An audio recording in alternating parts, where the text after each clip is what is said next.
ये है talks news network और आप देख रहे हैं पॉलिटॉक्स, राजनीति का कच्चा चिट्ठा। चुनावी विशाल महारैली में इकट्ठा हुए यहाँ गठबंधन के सभी छोटे बड़े पदाधिकारियों एवं कार्यकर्तागण, आज आप लोग यहाँ बीएसपी, सपा व आरएलडी के बने गठबंधन के अपने उम्मीदवारों के समर्थन में मेरे साथ साथ सपा प्रमुख व आपके यहाँ आजमगढ़ सदर लोकसभा की सीट से चुनाव लड़ रहे श्री अखिलेश यादव को तथा आरएलडी के प्रमुख चौधरी अजीत सिंह को भी सुनने के लिए यहाँ लाखों लाखों की संख्या में इकट्ठा हुए हैं, तो इसके लिए मैं आप सभी लोगों का हार्दिक दिल से आभार प्रकट करती हूँ। इसके साथ ही आज मुझे आपकी इस अपार भीड़ व भीड़ के जबरदस्त जोश को भी देखकर ऐसा लग रहा है कि इस बार आप लोग खासकर अपने आजमगढ़ जिले की सदर लोकसभा की सीट से गठबंधन के तहत यहाँ से चुनाव लड़ रहे सपा प्रमुख श्री अखिलेश यादव को अपने रिकॉर्ड तोड़ वोटों के अंतर से इनकी ऐतिहासिक जीत जरूर दर्ज कराने वाले हैं। और इसके साथ साथ इस जिले की ही लालगंज रिजर्व लोकसभा की सीट से चुनाव लड़ रही बीएसपी की महिला प्रत्याशी श्रीमती संगीता आजाद को भी आप लोग भारी वोटों के अंतर से जरूर जिताने वाले हैं। हालांकि बीजेपी ने यहाँ आपकी आजमगढ़ सदर लोकसभा की सीट से षड्यंत्र के तहत अर्थात फूट डालो व राज करो की नीति के तहत श्री अखिलेश यादव के विरुद्ध इनकी अपनी खुद की जाति के ही आदमी को अपना प्रत्याशी बनाया है भारतीय जनता पार्टी ने। और मुझे अपने गठबंधन के लोगों पर ये पूरा भरोसा है कि इसे यानी कि बीजेपी के उम्मीदवार को अब आप लोग ये चुनाव इतनी बुरी तरह से हराएंगे जिससे फिर ये व्यक्ति आगे कभी भी इनके सामने कोई भी चुनाव लड़ने की अपनी हिम्मत ना जुटा पाए। और वैसे भी प्रदेश में अभी तक जिन 5 चरणों के वोट पड़ चुके हैं तो उनकी हमें अधिकांश यहाँ अपने गठबंधन के पक्ष में ही काफी अच्छी रिपोर्ट मिल रही है। और अब हमारे गठबंधन के आगे के चरण भी इनसे और भी ज्यादा बेहतर ही रहने वाले हैं, जिसकी हमें पूरी उम्मीद भी है। तो इससे अब हमें ऐसा लग रहा है कि इस बार चुनाव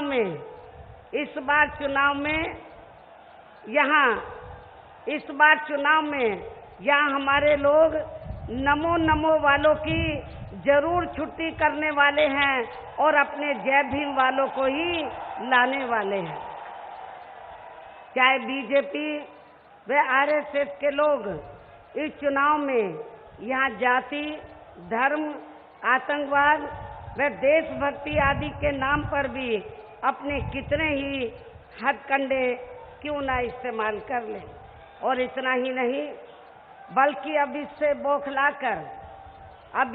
बौखलाकर बीजेपी के लोग हमारी संस्कृति व सभ्यता के हिसाब से हमारे बने संस्कारी रिश्तों पर भी आए दिन किस्म के तंज ही कसते रहते हैं।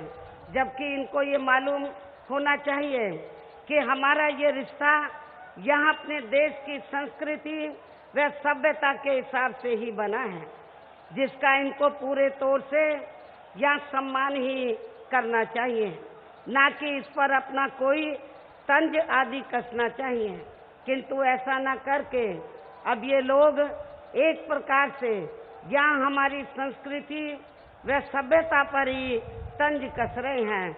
और अब तो यहाँ खासकर उत्तर प्रदेश में बीएसपी व सपा का गठबंधन बनने के बाद से हमारा ये और भी आगे बढ़कर यहाँ सदियों से उपेक्षित रहे समाज में भाईचारे के आधार पर सामाजिक महापरिवर्तन लाने का ही रिश्ता बन गया है।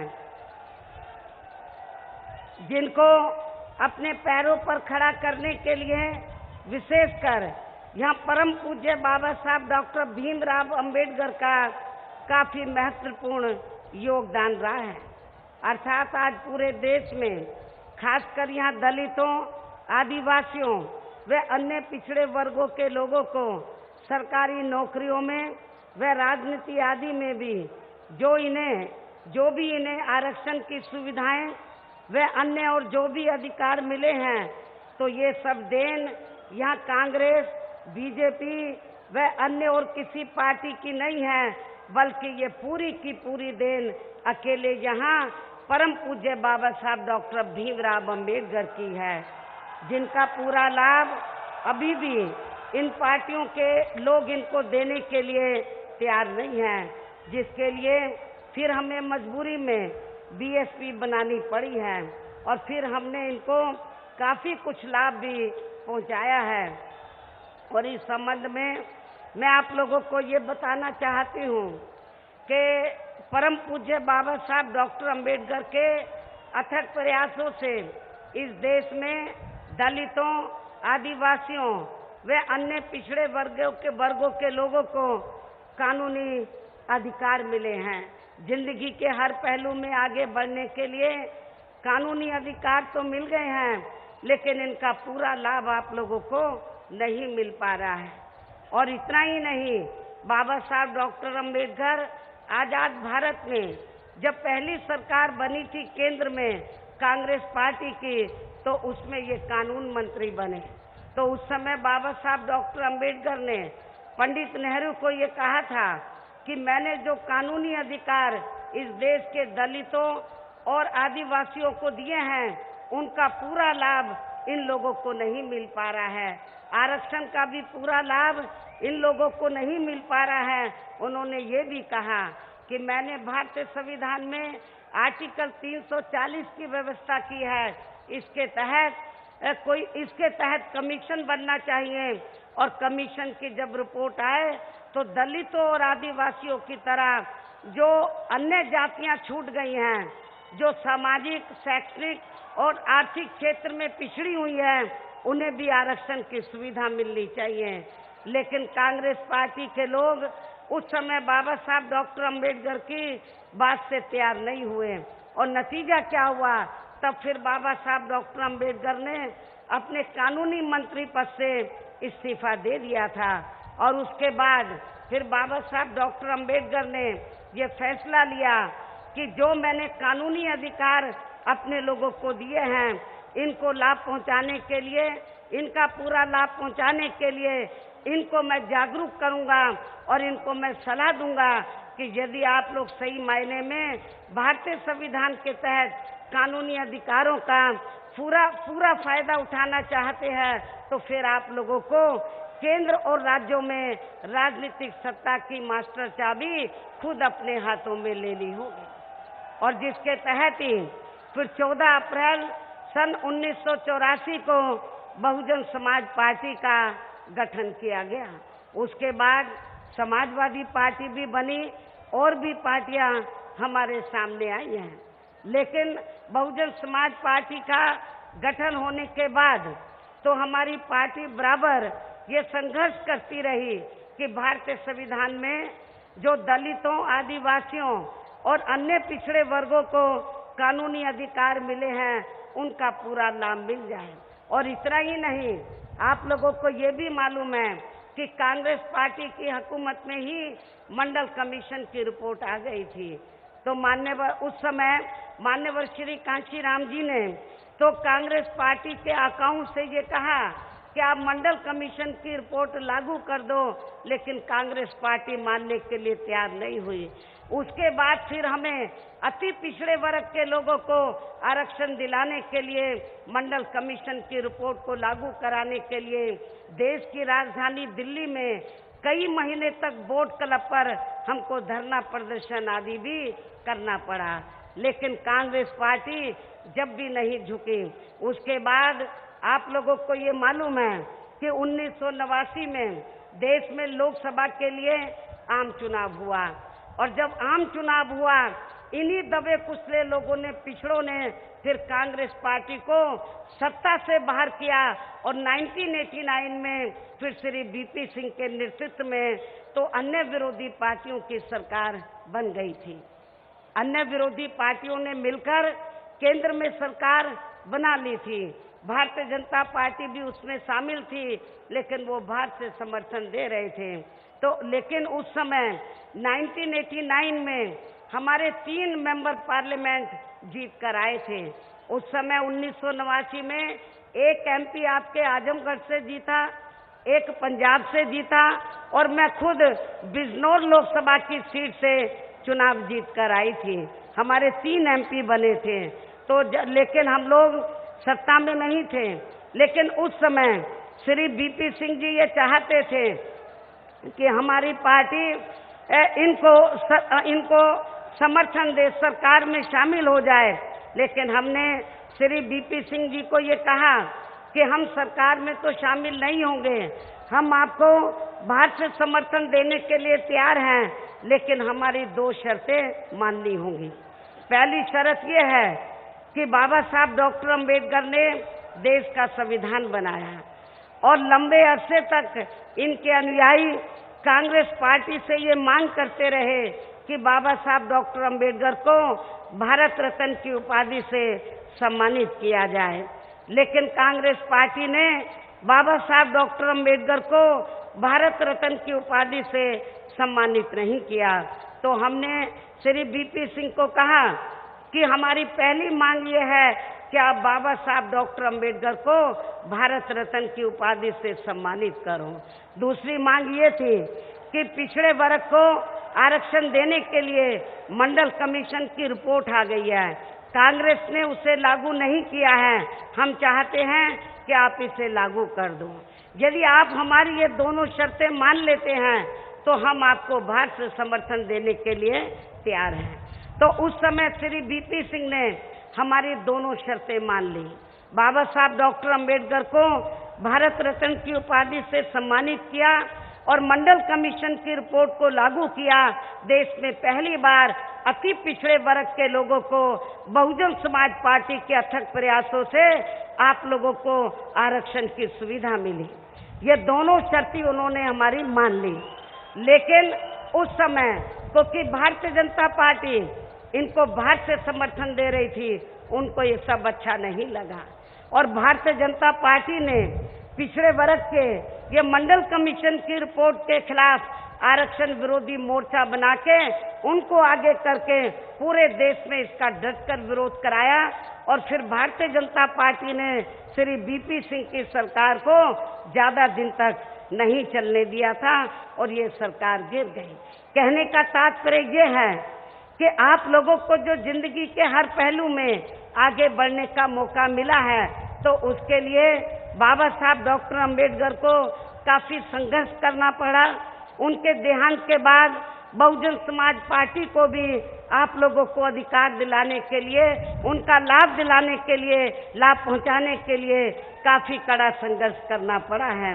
और इतना ही नहीं, बल्कि आज पूरे देश में मुस्लिम व अन्य धार्मिक अल्पसंख्यक समाज के लोग जो थोड़े बहुत सुरक्षित हैं, तो ये सब देन केवल बाबा साहब डॉक्टर अंबेडकर की है, जिन्होंने अपने देश का संविधान धर्मनिरपेक्षता के आधार पर बनाया है, जिसे बीजेपी व आरएसएस के लोग कतई भी पसंद नहीं करते हैं।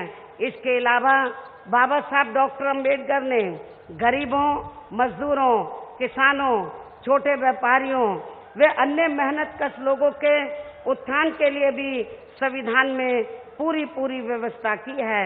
लेकिन पूंजीवादी मानसिकता रखने वाले लोग उस पर अमल करने के लिए अभी भी पूरे तौर से तैयार नहीं हैं, जिसके लिए बीएसपी बराबर संघर्ष कर रही है। और अब तो खुशी की बात यह है कि अब तो समाजवादी पार्टी के साथ में आने की वजह से हमारा ये काम काफी आसान हो जाएगा। और इसी सोच को ध्यान में रखकर ही यहाँ उत्तर प्रदेश में बीएसपी व सपा का और आरएलडी का इस चुनाव में इन तीनों दलों का मिलकर ये चुनाव में गठबंधन भी हुआ है। और अब इससे यहाँ इस बार चुनाव में खासकर कांग्रेस व बीजेपी एंड कंपनी के लोगों की काफी हद तक नींद भी उड़ी हुई है, जिससे अभी से ये लोग अपने वर्तमान के साथ साथ अपने भविष्य का भी जबरदस्त खतरा मानकर चल रहे हैं।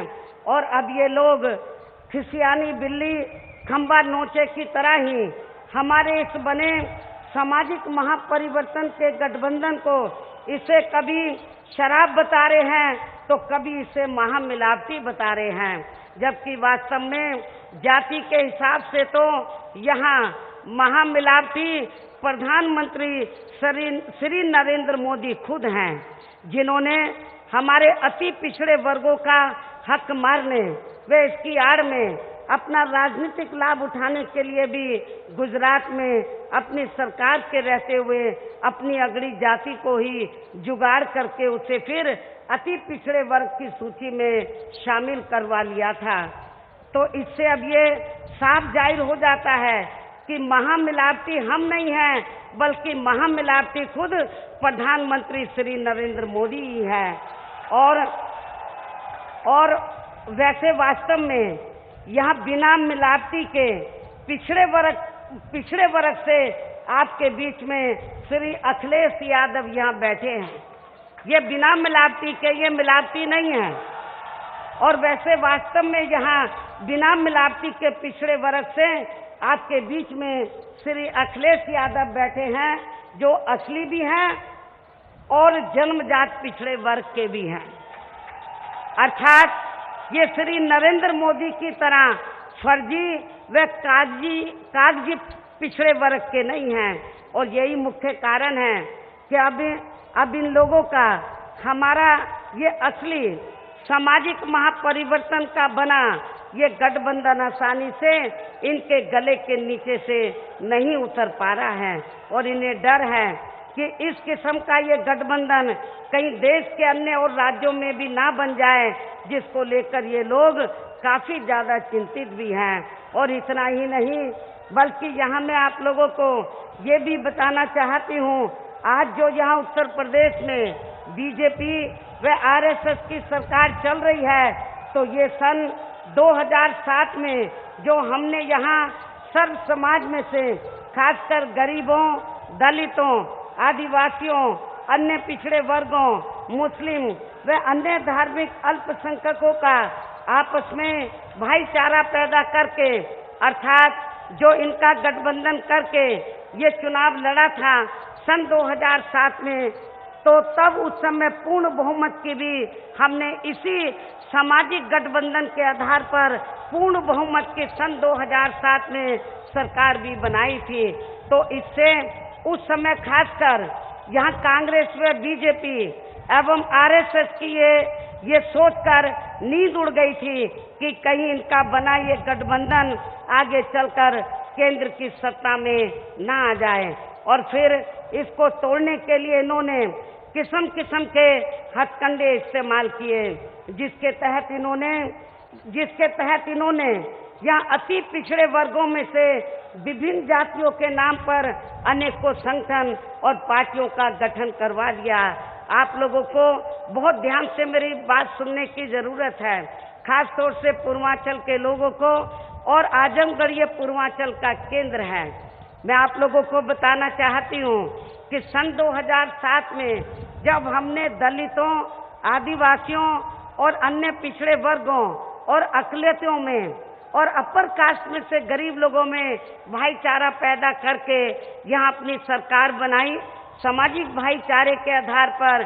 तो ये कांग्रेस बीजेपी को अच्छा नहीं लगा और उसके बाद खासकर फिर भारतीय जनता पार्टी ने, कांग्रेस की इतनी हिम्मत नहीं कि वो हमारे गठबंधन, हमारे इस भाईचारे को तोड़ पाए, लेकिन भारतीय जनता पार्टी ने जो अति पिछड़े वर्ग में विभिन्न जातियां थी, जो ये एक तरफा जुड़ी हुई थी भाईचारे के आधार पर, इनमें से कुछ स्वार्थी लोगों को पकड़ लिया। कहीं पर राजभर को पकड़ लिया, कहीं पर नुनिया चौहान को पकड़ लिया, कहीं पे निषाद को पकड़ लिया, तो कहीं पे मौर्या को पकड़ लिया। तो इस तरीके से स्वार्थी किस्म के लोगों को लेकर इनके संगठन बना दिए। और जब उसके बाद चुनाव हुआ, अब जब भी चुनाव होता है इनके संगठन बना दिए, पार्टी बना दी। इन्होंने खुद नहीं बनाई बल्कि बीजेपी और अन्य पार्टियों ने ये जो बैकवर्ड क्लास का वोट है इसको बांटने के लिए फूट डालो राज करो की नीति के तहत इनका वोट बांटने के लिए इनके संगठन बना दिए। विरोधी पार्टियों ने इनकी पार्टियां बना दी। और जब पार्लियामेंट असेंबली का चुनाव होता है तो कुछ पार्टियों को ये पैसा देकर बैठा देते हैं और कुछ पार्टियों को 1-2 सीट दे देते हैं और उसकी आड़ में फिर पूरे उत्तर प्रदेश पे उनके समाज का वोट लेते हैं। लेकिन सत्ता में आने के बाद फिर ये लोग आपके हितों में कुछ काम नहीं करते हैं। और इतना ही नहीं, अब तो यहाँ ये जो अति पिछड़े वर्ग के लोग हैं इनको बांटा और अब तो श्री अखिलेश यादव के घर में भी इन्होंने डकैती डाल दी बीजेपी के लोगों ने। तो श्री अखिलेश यादव के घर में भी एक घर को भी अछूता नहीं छोड़ा और इन्होंने शिवपाल यादव को बीजेपी के लोगों ने तोड़कर उसको आगे करके अलग से पार्टी बनाई और ये सोचकर बनाई कि जगह जगह इनके माध्यम से बीजेपी के जहां जहां उम्मीदवार खड़े होंगे और ये सपा का कितना वोट काट सकते हैं उसके हिसाब से इन्होंने अपने कैंडिडेट भी इनके माध्यम से खड़े करवाए। तो ये इस किस्म की साजिश अब इन लोगों की चलेगी। सन 2007 में इसी गठबंधन के आधार पर हम लोग अकेले पूर्ण बहुमत के आधार पर आए थे। इसलिए मैं आपको ये बताना चाहती हूँ, यूपी में ये जितने छोटे छोटे संगठन बने हैं पिछड़े वर्ग की विभिन्न जातियों के नाम पर, तो ये सब विरोधी पार्टियों ने अपने स्वार्थ में बनाए हैं। इनके बहकावे में आप लोगों को कतई भी नहीं आना है। आपके पूर्वांचल में ये संगठनों ने, बीजेपी ने इनको आगे करके जगह जगह कैंडिडेट खड़े कराए हैं। आप लोगों को अपना वोट बांटना नहीं है, वरना बीजेपी अपने मकसद में कामयाब हो जाएगी। इसलिए मेरी आप लोगों से ये पुरजोर अपील भी है। अतः आज से आप लोगों को ये तैयार करके जाना है कि अब आप लोग यहाँ उत्तर प्रदेश में ऐसे जो भी अनेकों संगठन व पार्टियां बनी हैं तो उनसे आप लोग अपनी दूरी बना के रखेंगे। अर्थात अब आप लोगों को अपने सामाजिक गठबंधन के साथ जुड़कर ही, अपने सामाजिक गठबंधन के साथ ही ये जो सपा बसपा का गठबंधन हुआ है ये सामाजिक महापरिवर्तन का गठबंधन है। इस विशाल सामाजिक महापरिवर्तन के गठबंधन के साथ जुड़कर ही यहाँ आप लोगों को जातिवादी, सांप्रदायिक व पूंजीवादी ताकतों का मिलकर मुकाबला करना है। तभी आप लोगों का यहाँ सही विकास व उत्थान आदि हो सकता है। और वैसे इस मामले में आप लोग केंद्र में खासकर कांग्रेस व बीजेपी की रही, बीजेपी जो सत्ता में रही है, बीजेपी अभी भी सत्ता में है, इसको आप लोग आजमा चुके हैं। और इस संबंध में हालांकि आप लोगों को ये मालूम है कि आजादी के बाद शुरू में केंद्र व देश के अधिकांश राज्यों में भी ज्यादातर सत्ता यहाँ कांग्रेस पार्टी के ही हाथों में केंद्रित रही है। किंतु यहाँ खास ध्यान देने की बात यह है कि कांग्रेस पार्टी के केंद्र में वे अधिकतर राज्यों में भी लंबे अरसे तक रहे शासनकाल में इनकी अधिकांश रही गलत नीतियों व गलत कार्य प्रणाली की वजह से ही फिर इस पार्टी को केंद्र व काफी राज्यों की भी सत्ता से बाहर होना पड़ा है। और अब वर्तमान में देश में लोकसभा के लिए हो रहे आम चुनाव में भारतीय जनता पार्टी भी केंद्र में अपनी सरकार की रही, खासकर आरएसएसवादी, पूंजीवादी, संकीर्ण, सांप्रदायिक, द्वेषपूर्ण व जातिवादी गलत नीतियों एवं गलत कार्य प्रणाली की वजह से इस बार ये पार्टी भी, ये भारतीय जनता पार्टी भी केंद्र की सत्ता से जरूर बाहर चली जाएगी। और अभी चुनाव में इनकी कोई भी नाटकबाजी व जुमलेबाजी आदि काम में आने वाली नहीं है।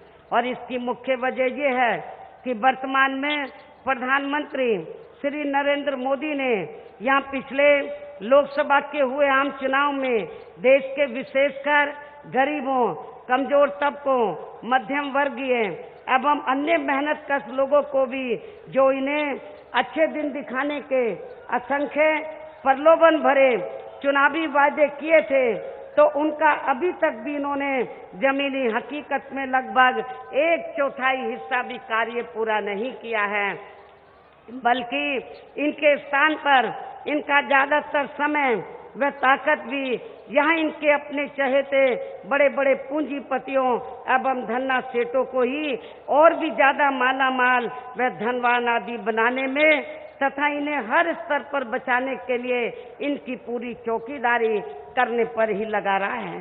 जबकि यहाँ देश के किसान तो इस सरकार में शुरू से ही अपनी विभिन्न समस्याओं को लेकर काफी ज्यादा दुखी रहे हैं और अभी भी हैं। और खासकर उत्तर प्रदेश में तो यहाँ बीजेपी की सरकार ने अपने छोड़े गए आवारा जानवरों व पशुओं के जरिए इनको और भी ज्यादा बर्बाद करके रख दिया है, तोड़ के रख दिया है। इसी प्रकार केंद्र में पूर्व की रही कांग्रेस की सरकार की तरह ही वर्तमान भाजपा सरकार में भी इनकी खासकर जातिवादी, हीन, सांप्रदायिक व पूंजीवादी सोच के चलते हुए यहाँ पूरे देश में सर्व समाज में से खासकर गरीबों, दलितों, आदिवासियों, पिछड़े वर्गों, मुस्लिम व अन्य धार्मिक अल्पसंख्यक समाज के लोगों का भी कोई खास विकास व उत्थान आदि नहीं हो सका है। और इन पर अभी भी यहाँ हर स्तर पर जुल्म जाति आदि होनी बंद नहीं हुई है। इसके साथ ही केंद्र की सरकार ने पूरे देश में खासकर नोटबंदी व जीएसटी को जिस प्रकार से बिना पूरी तैयारी के ही इसे बहुत जल्दबाजी में लागू किया है, तो उससे अब यहाँ पूरे देश में गरीबी एवं बेरोजगारी और भी ज्यादा बढ़ी है। और इससे छोटे एवं मध्यम वर्गीय व्यापारी वर्ग अभी भी यहाँ काफी ज्यादा दुखी हैं। देश की अर्थव्यवस्था पर भी इसका लगातार काफी बुरा प्रभाव पड़ा है। भ्रष्टाचार भी हर स्तर पर इस सरकार में काफी ज्यादा बढ़ा है, जिससे हमारे यहाँ रक्षा सौदे तक भी अछूते नहीं रहे हैं। ऐसे हालातों में अब आप लोगों को इस चुनाव में कांग्रेस, बीजेपी व अन्य विरोधी पार्टियों को भी यहाँ किसी भी कीमत पर केंद्र की सत्ता में आसीन नहीं होने देना है, जिनको आप लोग काफी आजमा भी चुके हैं। हालांकि सत्ता प्राप्त करने के लिए अब यहाँ सभी विरोधी पार्टियां किस्म किस्म के साम, दाम, दंड भेद आदि हथकंडे इस्तेमाल करने की भी पूरी कोशिश कर रही हैं, जिनसे आप लोगों को इस चुनाव में भी हर स्तर पर काफी ज्यादा सावधान रहना है। और इस मामले में खासकर विरोधी पार्टियों के विभिन्न रूपों में जारी किए गए इनके ज्यादातर हवाई व प्रलोभन भरे चुनावी घोषणा पत्रों के बहकावे में भी बिल्कुल नहीं आना है, जिन्हें ये पार्टियां चुनाव खत्म होने के बाद अधिकांश दरकिनारी कर देती हैं। और इस संदर्भ में मैं खासकर बीजेपी व कांग्रेस पार्टी के बारे में ये कहना चाहूंगी। बीजेपी ने देश में पिछले लोकसभा के हुए आम चुनाव में अपने जारी किए गए चुनावी घोषणा पत्र में यहाँ केंद्र में अपनी सरकार बनने पर देश की जनता को जो अच्छे दिन दिखाने के असंख्य प्रलोभन भरे चुनावी वायदे किए थे, तो इनके अब ये अधिकांश चुनावी वायदे केंद्र में पूर्व की रही कांग्रेसी सरकार की तरह ही ज्यादातर खोखले ही साबित हुए हैं। और इतना ही नहीं, बल्कि चुनाव में इसी प्रकार के प्रलोभन भरे चुनावी वायदे कांग्रेस पार्टी भी कर रही है।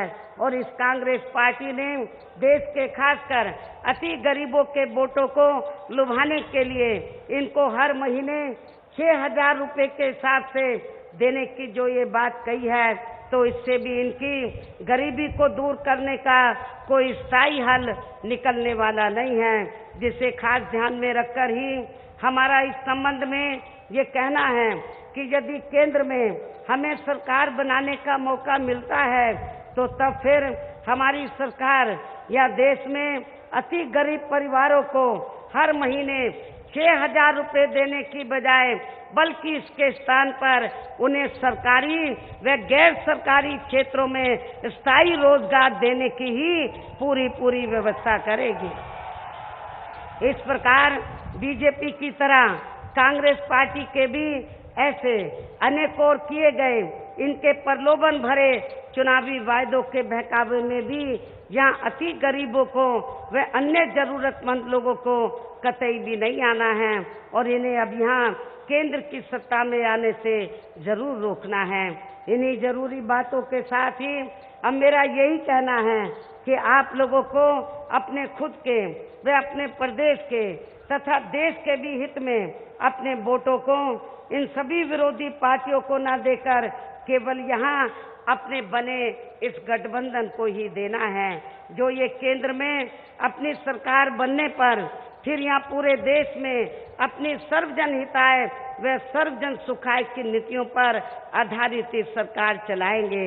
और तभी फिर यहाँ हमारे महान संतों, गुरुओं एवं महापुरुषों में भी खासकर महात्मा ज्योतिराव फूले, श्री छत्रपति शाहू जी महाराज, श्री नारायण गुरु, बाबा साहब डॉक्टर भीमराव अंबेडकर, डॉक्टर राम मनोहर लोहिया व मान्यवर श्री कांशीराम जी आदि का भी अधूरा राज सपना जरूर साकार हो सकता है, जिसके लिए अब आप लोगों को इस चुनाव में यहाँ अपने बने गठबंधन के सभी लोकसभा के उम्मीदवारों को जरूर कामयाब बनाना है।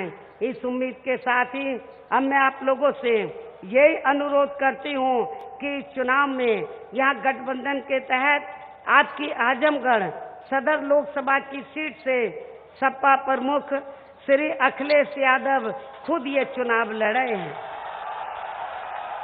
जिनको अब आप लोगों को यहाँ से हर हालत में, ये मेरी पुरजोर आप लोगों से अपील है, जिनको अब आप लोगों को यहाँ से हर हालत में रिकॉर्ड तोड़ वोटों के अंतर से जरूर जिताना है। और वैसे भी आप लोगों को इनके ऊपर ये पूरा भरोसा होना चाहिए कि ये बीजेपी के उम्मीदवार की तरह आपको अपनी कलाकारी आदि तो नहीं दिखा पाएंगे। बीजेपी का उम्मीदवार जरूर अपनी कलाकारी दिखा सकता है, उसकी अपनी कलाकारी है, तो बीजेपी के उम्मीदवार की तरह आपको ये अपने कलाकारी आदि तो नहीं दिखा पाएंगे, लेकिन ये आगे अच्छा वक्त आने पर आपके इस आजमगढ़ क्षेत्र के विकास व उत्थान का जरूर पूरा ध्यान रखेंगे। हालांकि इन्होंने अपनी सरकार के रहते हुए भी आपके इस आजमगढ़ क्षेत्र को विकसित करने के लिए काफी कुछ काम किए हैं। इसके साथ ही इस मामले में हमारी पार्टी की खुद की रही सरकार के समय में भी यहाँ के क्षेत्र के विकास व उत्थान के लिए अनेकों ठोस कदम उठाए गए हैं। और अब ऐसे में आप लोगों को अपने हितों में यहाँ आपकी आजमगढ़ सदर लोकसभा की सीट से चुनाव लड़ रहे सपा प्रमुख व सपा उम्मीदवार श्री अखिलेश यादव को इस पार्टी के साइकिल चुनाव चिन्ह के सामने वाले बटन को दबा के इनको यहाँ रिकॉर्ड तोड़ वोटों के अंतर से जरूर जिताना है। इसके साथ साथ आपके आजमगढ़ जिले की लालगंज रिजर्व लोकसभा की सीट से भी बीएसपी की महिला उम्मीदवार श्रीमती संगीता आजाद को इस पार्टी के हाथी चुनाव चिन्ह के सामने वाले बटन को दबा के इनको भी भारी वोटों के अंतर से जरूर जिताना है। लेकिन इसके साथ ही यहाँ मैं गठबंधन के लोगों को, सपा और बसपा के लोगों को खास तौर से ये कहना चाहूंगी, यदि आप लोग ये चाहते हैं कि इस बार केंद्र में हम लोग अपनी सरकार बनाएं, तो फिर आप लोगों को यहाँ अपने इस बने गठबंधन की एक एक सीट को जिताना बहुत जरूरी है। एक एक सीट को जिताना बहुत जरूरी है। और अब ये चुनाव खास तौर से पूर्वांचल का रह गया है और आपको मालूम है कि बीजेपी की नींद उड़ी हुई है। और मुझे ये भी बताया गया है कि उन्होंने, बीजेपी के नेताओं ने, बीजेपी के राष्ट्रीय अध्यक्ष और प्रधानमंत्री श्री नरेंद्र मोदी ने अपने काफी प्रोग्राम पूर्वांचल में बनाए हुए हैं और शायद कल आपके इधर भी आने वाले हैं। लेकिन मुझे ऐसा लगता है कि जब उनको मालूम पड़ेगा कि यहाँ पर इतना बड़ा इकट्ठा हुआ है गठबंधन का, तो ऐसा ना हो कि शायद कल वो अपना प्रोग्राम ही ना कैंसिल कर दें। और यदि वो आ भी जाते हैं तो वो हो सकता है कि अपना मनोरंजन करके चले जाएं। बीजेपी के उम्मीदवार के थ्रू वो मनोरंजन करके चले जाएं, लेकिन उनको कुछ खास हासिल होने वाला नहीं है। तो इसलिए अब पूर्वांचल में खास तौर से ये लोग पूरी ताकत लगाएंगे, अपने आरएसएस के लोगों को गांव-गांव में भेजेंगे, लोगों को गुमराह करेंगे। और खास तौर से बीजेपी का राष्ट्रीय अध्यक्ष और प्रधानमंत्री श्री नरेंद्र मोदी जब ये पूर्वांचल में अपना दौरा करेंगे तो रोजाना ये किस्म किस्म के हथकंडे इस्तेमाल करेंगे हमारे गठबंधन में भ्रम पैदा करने के लिए। सपा और बसपा में किस्म किस्म के भ्रम पैदा करने के लिए तो ये किस्म किस्म के हथकंडे इस्तेमाल करेंगे। तो इससे भी आप लोगों को सावधान रहना है। आप लोगों को मालूम है कि अभी 3-4 दिन पहले प्रधानमंत्री जब प्रतापगढ़ आए थे तो उन्होंने इस किस्म की बातें कही कि, और मेरे मामले में थोड़ा नरम रवैया अपनाया और श्री अखिलेश यादव के बारे में थोड़ा सख्त, इस तरीके के उन्होंने अपनी बात कही ताकि इनमें भ्रम पैदा हो जाए। इसलिए मुझे फिर तुरंत ही अगले दिन मीडिया में जाना पड़ा और श्री नरेंद्र मोदी को ये कहना पड़ा कि आप कितने भी हथकंडे इस्तेमाल कर ले, ये गठबंधन अब टूटने वाला नहीं है। ये गठबंधन ये लंबा चलेगा, आगे चलेगा। ये केवल केंद्र की सत्ता में आपको उखाड़ फेंकने के लिए ही, अकेले उखाड़ फेंकने के लिए ही नहीं बना है, आपको तो उखाड़ के फेंकेंगे ही केंद्र में। लेकिन ये गठबंधन जब तक शांत से नहीं बैठेगा, चुप नहीं बैठेगा, जब तक नरेंद्र मोदी के साथ साथ उनके जो चेले हैं, योगी को भी उत्तर प्रदेश से हम उखाड़ कर नहीं फेंक देते हैं। जब तक हम यहाँ से तो श्री योगी को हम गोरखपुर में उसके मठ में वहां पर उसको वापस नहीं भेज देते हैं। ये गठबंधन हमारा पूरे जी जान से लगा रहेगा और ये गठबंधन हमारा टूटने वाला नहीं है। इसलिए कोई फायदा नहीं। मैं श्री अमित शाह को भी, श्री नरेंद्र मोदी जी को भी ये कहना चाह रही हूँ, आप चाहे 10-20 हर एक लोकसभा में आप कई प्रोग्राम बना लो, लेकिन आपको कुछ मिलने वाला नहीं है। 5 चरण के चुनाव हो चुके हैं, उन्होंने ये बता दिया है कि उत्तर प्रदेश में भारतीय जनता पार्टी साफ हो रही है, बीजेपी साफ हो रही है। और मुझे तो अब पूरा भरोसा ये है कि बाकी राज्यों में भी लगभग ऐसी रिपोर्ट मिल रही है, तो वहाँ पे जो रीजनल पार्टीज हैं उनकी भी अच्छी रिपोर्ट मिल रही है। इसलिए मैं ये कहना चाहती हूँ कि इस बार केंद्र में मुझे ऐसा लगता है कि श्री नरेंद्र मोदी अब वापिस आने वाले नहीं हैं। इनके अच्छे दिन लद गए, अब बुरे ही दिन इनके वापिस आने वाले हैं। इसलिए मेरा आप लोगों से ये कहना है कि अब जो पूर्वांचल बचा है, जिसमें ये बड़े पैमाने पर वैसे तो सर्व समाज के लोग हैं, लेकिन अति पिछड़े वर्ग के लोग काफी है। आप लोगों को इनके बहकावे में आकर, और खास तौर से तो प्रधानमंत्री जो अपने आप को पिछड़े वर्ग का बताते हैं, मैं बार बार कहती हूँ ये असली नहीं है, ये नकली है, फर्जी है, कागजी है। ये आप लोगों का वोट लेने के लिए जबरदस्ती ये कागजी ओबीसी बने हैं। इसलिए आप लोगों को इनके बहकावे में बिल्कुल भी नहीं आना है। गठबंधन के तहत जहाँ जहाँ भी हमारे बीएसपी के उम्मीदवार चुनाव लड़े हैं, जहाँ जहाँ समाजवादी पार्टी के चुनाव लड़े हैं, तो आप लोगों को ये मान के चलना है कि हमें एक एक वोट अपना ट्रांसफर कराना है, एक एक वोट हमें ट्रांसफर कराना है। आप लोगों को कोई गलती नहीं करनी है, किसी के बहकावे में नहीं आना है। कोई गिल्ला शिकवा तुम्हारा पुराना भी है तो मैं अपील करने के लिए आई हूँ, उसको आप लोग तो देश और जनहित में, मूवमेंट के हित में, कमजोर तबकों के हितों में, अपने हित में आप लोग इसको भूल जाओ। गिल्ले शिकवे सबको भुलाकर इस समय सामाजिक परिवर्तन की लहर चल रही है और इस लहर को हमें लंबा ले जाना है। और आपका बहुत बड़ा इम्तिहान है इस लोकसभा के आम चुनाव में, और इसी लोकसभा के आम चुनाव में आप लोगों को ये संदेश दे देना है कि ये हमारा गठबंधन लंबा चलेगा और ये पूरे देश के अंदर परिवर्तन लाएगा। बाबा साहब डॉक्टर अंबेडकर का जो अधूरा कार्य था सामाजिक परिवर्तन का, केंद्र और सूबों में तो जो उपेक्षित लोग हैं इन लोगों के हाथ में सत्ता आए। अब ये समय नजदीक आ रहा है बाबा साहब के अधूरे सपनों को पूरा करने का। इसलिए मेरा आप लोगों से ये कहना है कि आप लोगों को अपना गठबंधन के उम्मीदवारों को एक एक वोट देकर उनको जरूर कामयाब बनाना है। और अब मेरा यही कहना है कि आप लोगों को वोट पड़ने वाले दिन, अब भीड़ तो बड़े पैमाने पर आ गई, आप लोग हमारी बात भी सुन रहे हैं, लेकिन वोट वाले दिन आप लोग गलती मत करना।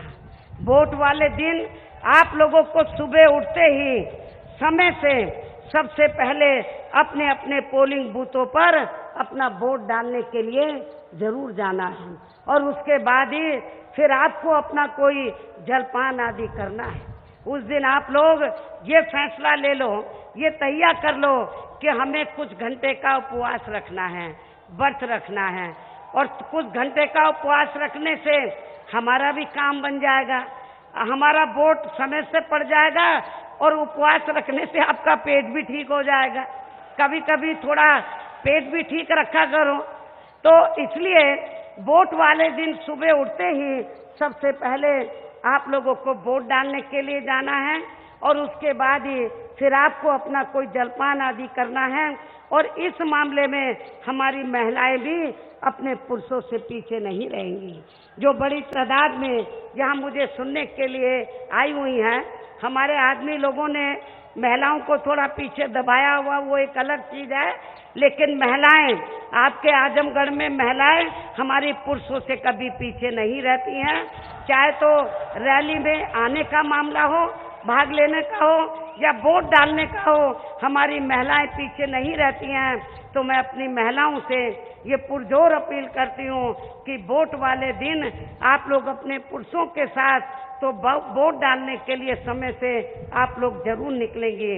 इसके साथ ही आप लोगों ने हर पोलिंग बूथ की अपनी कमेटी बनाई हुई है, तो पोलिंग बूथ की कमेटी की ये जिम्मेवारी होगी कि आप लोगों को ये देखना है कि आपके पोलिंग बूथ के क्षेत्र का कोई भी वोट पड़ने से ना रह जाए। एक एक वोट आपका गठबंधन के उम्मीदवार को पड़ना चाहिए।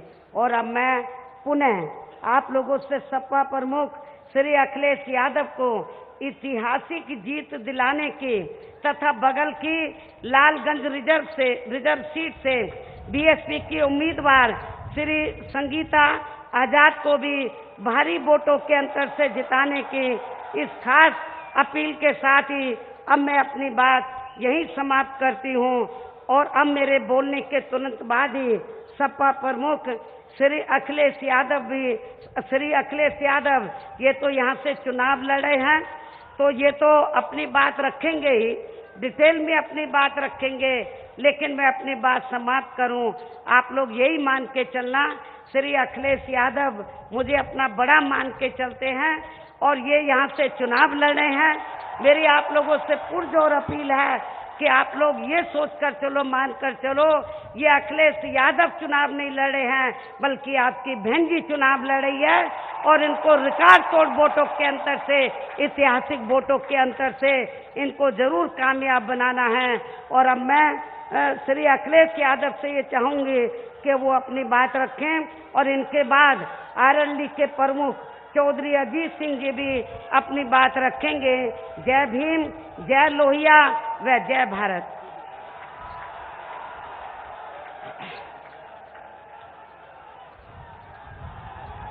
ये है टॉक्स न्यूज नेटवर्क और आप देख रहे हैं पॉलिटॉक्स, राजनीति का कच्चा चिट्ठा।